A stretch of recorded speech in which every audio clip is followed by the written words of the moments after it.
The parable of the lost sheep. Now all the tax collectors and sinners were coming near to listen to him, and the Pharisees and the scribes were grumbling and saying, "This fellow welcomes sinners and eats with them." So he told them this parable. "Which of you, having 100 sheep and losing one of them, does not leave the 99 in the wilderness and go after the one that is lost until he finds it? When he has found it, he lays it on his shoulders and rejoices. And when he comes home, he calls together his friends and neighbors, saying to them, 'Rejoice with me, for I have found my sheep that was lost.' Just so, I tell you, there will be more joy in heaven over one sinner who repents than over 99 righteous people who need no repentance." The parable of the lost coin. Or what woman, having 10 silver coins, if she loses one of them, does not light a lamp, sweep the house, search carefully until she finds it? When she has found it, she calls together her friends and neighbors, saying, "Rejoice with me, for I have found the coin that I lost." Just so, I tell you, there is joy in the presence of the angels of God over one sinner who repents. The parable of the prodigal and his brother. Then Jesus said, "There was a man who had 2 sons. The younger of them said to his father, 'Father, give me the share of the property that will belong to me.' So he divided his property between them. A few days later, the younger son gathered all he had and traveled to a distant country, and there he squandered his property in dissolute living.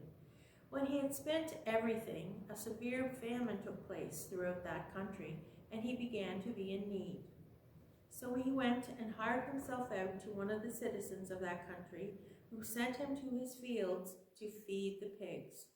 He would gladly have filled himself with the pods that the pigs were eating, but no one gave him anything.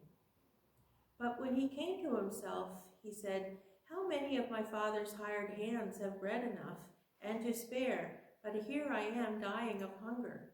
I will get up and go to my father, and I will say to him, Father, I have sinned against heaven and before you. I am no longer worthy to be called your son. Treat me like one of your hired hands.' So he set off and went to his father. But while he was still far off, his father saw him and was filled with compassion. He ran and put his arms around him and kissed him. Then the son said to him, 'Father, I have sinned against heaven and before you. I am no longer worthy to be called your son.' But the father said to his slaves, 'Quickly, bring out a robe, the best one, and put it on him. Put a ring on his finger and sandals on his feet. And get the fatted calf and kill it, and let us eat and celebrate. For this son of mine was dead and is alive again. He was lost and is found.' And they began to celebrate. Now his elder son was in the field, and when he came and approached the house, he heard music and dancing. He called one of the slaves and asked what was going on. He replied, 'Your brother has come, and your father has killed the fatted calf because he has got him back safe and sound.' Then he became angry and refused to go in. His father came out and began to plead with him, but he answered his father, 'Listen, for all these years I have been working like a slave for you, and I have never disobeyed your command, yet you have never given me even a young goat so that I might celebrate with my friends. But when this son of yours came back, who has devoured your property with prostitutes, you killed the fatted calf for him.' Then the father said to him, 'Son, you are always with me, and all that is mine is yours. But we had to celebrate and rejoice, because this brother of yours was dead and has come to life.